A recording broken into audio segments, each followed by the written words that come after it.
কামৰূপৰ গৰৈমাৰী জৰশিমুলিত গান্ধী জয়ন্তী উপলক্ষে ৰাজ্যজুৰি সৰ্বধৰ্ম প্ৰাৰ্থনা সভা।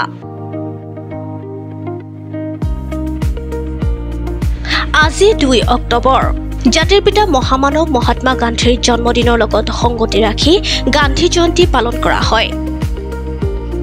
গৰৈমাৰীৰ ৰাজীৱ ভৱন প্ৰাংগণত টুকুৰাপাৰা মণ্ডল কংগ্ৰেছ কমিটিৰ সভাপতি আব্দুল জলিলৰ পৌৰোহিত্যত সৰ্বধৰ্ম সভা তথা গান্ধী জয়ন্তীৰ কাৰ্যসূচী ৰূপায়ণ কৰা হয়।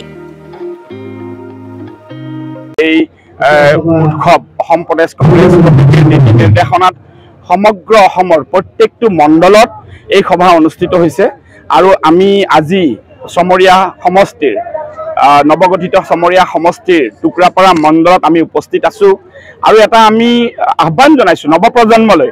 মহামানৱ মহাত্মা গান্ধী, আজি যেন মহাত্মা গান্ধী কি নীতি আছিল, ভাৰতৰ সংবিধান ৰচনাৰ মূলত কি আছিল, বাবা চাহেব আম্বেদকাৰৰ দ্বাৰা সংবিধান সভাৰ দ্বাৰা কি কোনখন সংবিধান ভাৰতক শক্তিশালী কৰিব পৰা, ভাৰতক সমগ্ৰ পৃথিৱীৰ বুকুত শক্তিশালী থিয় কৰি ৰাখিব পৰা সংবিধান কাৰ নেতৃত্বত তৈয়াৰ হৈছিল, মহামানৱ মহাত্মা গান্ধীৰ চিন্তাধাৰা কি আছিল, মহামানৱ মহাত্মা গান্ধীয়ে ভাৰতবৰ্ষক কি এখন ৰাম ৰাজ্যৰ তুলনা কৰিব বিচাৰিছিল, মহামানৱ মহাত্মা গান্ধীয়ে জাতি ধৰ্মৰ ঊৰ্ধত এখন শক্তিশালী গণতান্ত্ৰিক গণৰাজ্য স্থাপন কৰি বিশ্বৰ বুকুত খলকনি তুলিবলৈ বিচাৰিছিল, ভাৰতত শান্তি প্ৰতিষ্ঠা কৰিবলৈ বিচাৰিছিল।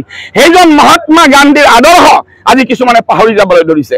সেইজন মহাত্মা গান্ধীৰ আদৰ্শৰে অনুপ্ৰাণিত হৈ বাবা চাহেব আম্বেদকাৰৰ যি সংবিধান আছিল, কিছু শক্তিয়ে আজি সংবিধানৰ কিছু আৰ্টিকল বিলুপ্ত কৰিবলৈ বিচাৰি আছে।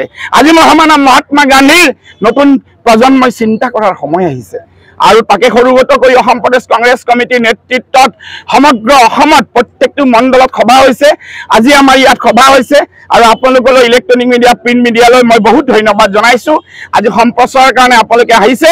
আজি যেন মহামানৱ মহাত্মা গান্ধীৰ এই গান্ধী জয়ন্তীত আপোনালোকো তাৰ লগতে থিয় হৈছে, এইটো এটা আমাৰ কাৰণে পৰম গৌৰৱৰ বিষয়। সকলোকে মই ধন্যবাদ জনাই অসম প্ৰদেশ কংগ্ৰেছ কমিটিৰ নিৰ্দেশ মৰ্মে গৰৈমাৰী ব্লক কংগ্ৰেছ কমিটিৰ সহযোগত আমাৰ জৰশিমুলি মণ্ডল কংগ্ৰেছ কমিটিৰ উদ্যোগত আজি যিখন আমাৰ গান্ধী জয়ন্তী উদযাপন হ'ল, আমাৰ মহামানৱ মহাত্মা গান্ধীৰ আজি জন্ম জয়ন্তী উপলক্ষে আমাৰ সৰ্বধৰ্ম প্ৰাৰ্থনা সভাৰ আয়োজন কৰা হৈছিলে। আমাৰ জৰশিমুলি মণ্ডল কংগ্ৰেছৰ অন্তৰ্গত আমাৰ মুৰব্বীসকল, গুৰুজনাসকল, মহিলা কংগ্ৰেছৰ বিষয়ববীয়াসকল, বিভিন্ন উইংছৰ বিষয়ববীয়াসকল আজি উপস্থিত থাকি আমি সৰ্বধৰ্ম প্ৰাৰ্থনা সভা আয়োজন কৰিছিলোঁ, যাতে মহাত্মা গান্ধীৰ ত্যাগৰ বিনিময়ত আমি যিটো স্বাধীনতা পাইছোঁ, ভাৰতবৰ্ষৰ এই স্বাধীনতাৰ জৰিয়তে আমি সৰ্বধৰ্ম নিৰ্বিশেষে সকলোৱে যাতে শান্তিৰে বসবাস কৰিব পাৰোঁ তাৰ বাবে আমি দুৱা প্ৰাৰ্থনা কৰিলোঁ। আৰু যিটো RSSৰ অপশক্তি, মহাত্মা গান্ধী যিটো বলিদান তেওঁলোকে RSSৰ অপশক্তিৰে এইটো বাদ পেলাব বিচাৰিছে, আমি মহাত্মা গান্ধীৰ এই বলিদান আমি চিৰতৰে সম্পূৰ্ণ ভাৰতবাসীক আমি আকৌ এবাৰ মনত পেলাবলৈ আজি সৰ্বধৰ্ম প্ৰাৰ্থনা আমি কৰিলোঁ, যাতে আমি ইয়াৰ পিছত মহাত্মা গান্ধীৰ যি বলিদান সকলোৱে মনত ৰাখি সকলোৱে একতাৰ জৰিয়তে বান্ধ খাই যাতে আমি ভাৰতবৰ্ষৰ সকলোৱে সৰ্বধৰ্ম নিৰ্বিশেষে সকলোৱে মিলিজুলি থাকিব পাৰোঁ, এই আমাৰ কাম্য।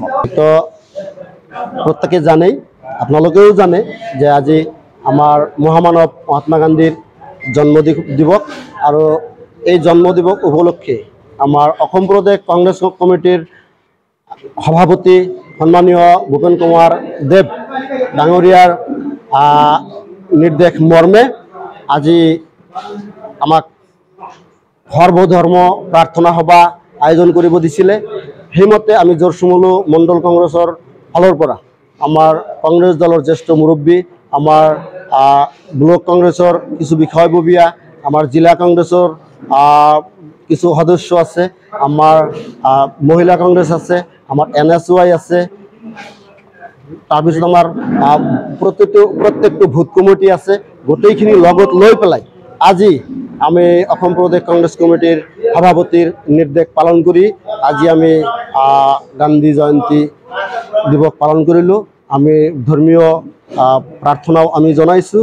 লগতে আজিৰ এই সভাৰ যোগেদি আমাৰ বিভিন্ন জাতি, ধৰ্ম, বৰ্ণ, ভাষা নিৰ্বিশেষে আমি একতাৰ বন্ধনেৰে যাতে বান্ধ খাই আগন্তুক দিনত যাতে আমি কংগ্ৰেছ দলক আৰু আগুৱাই লৈ যাব পাৰোঁ, আমি কংগ্ৰেছ দলক জয়যুক্ত কৰিব পাৰোঁ।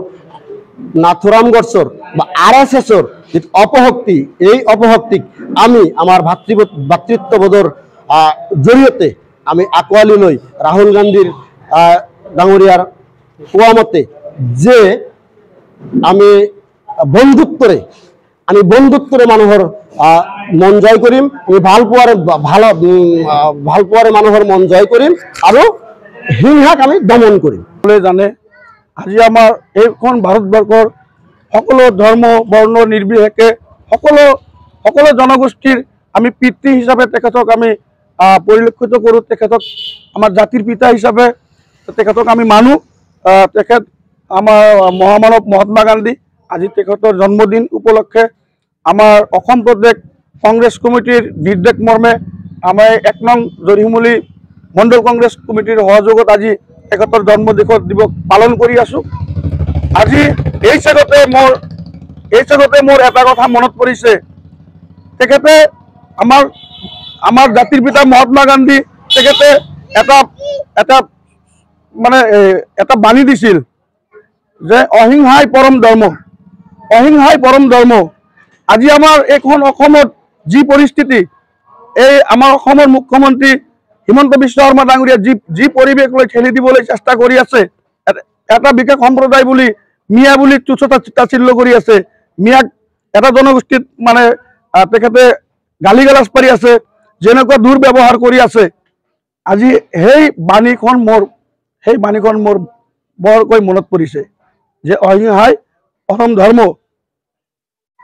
আজি মহাত্মা গান্ধীক আমি ভাৰতীয় জাতীয় কংগ্ৰেছ দলে মহাত্মা গান্ধীৰ আদৰ্শ লৈ আমি আগবাঢ়ি যাবলৈ চেষ্টা কৰোঁ। আৰু সেইসকলে কি কৰে, বিজেপিৰ নেতাসকলে কি কৰে যে নাথুৰাম গডছেৰ আদৰ্শ লৈ তেখেতক অসমখন চলাবলৈ চেষ্টা চলায়।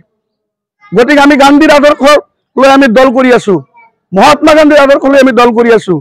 নাথুৰাম গডছে কি কৰিছিল আপোনালোকে সকলোৱে জানে। নাথুৰাম গডছে মহাত্মা গান্ধী আমাৰ জাতিৰ পিতা, তেখেতৰ আদৰ্শৰে আমি ভাৰতবৰ্ষক বসবাস কৰিবলৈ পাৰি আছোঁ। আজিৰ দিনতো তেখেতে এই দেশৰ বাবে নিজৰ জীৱনটো তেখেতে বলিদান দিছিল। আমি তেখেতৰ আদৰ্শৰে আমাৰ দলৰ নেতাসকলে তেখেতৰ আদৰ্শৰে আমাৰ দল চলাই আছে। আৰু নাথুৰাম গডছে মহাত্মা গান্ধীক গুলীয়াই হত্যা কৰিছিল। সেই নাথুৰাম গডছক ফুলৰ মালাৰে তেখেতসকলে সম্বৰ্ধনা জনায়। নাথুৰাম গডছৰ যিটো ছবি আছে, এই ছবিত ফুলৰ মালাৰে সম্বৰ্ধন জনায় বিজেপিয়ে। আজি সেই বিজেপি দলৰ নেতাসকলে আজি আমাৰ এটা জাতিক বিশেষ সম্প্ৰদায়ক কিমান গালি পাৰি আছে। সেইকাৰণে মই এটা কথাই কৈছোঁ যে অহিংসাই পৰম ধৰ্ম। আমি সেই অহিংসাই পৰম ধৰ্ম বাণী লৈ আমি ভাৰতীয় জাতীয় কংগ্ৰেছ দলৰ বেনাৰৰ তলত আমি ভাৰতীয় জাতীয় কংগ্ৰেছ দল কৰি আছোঁ।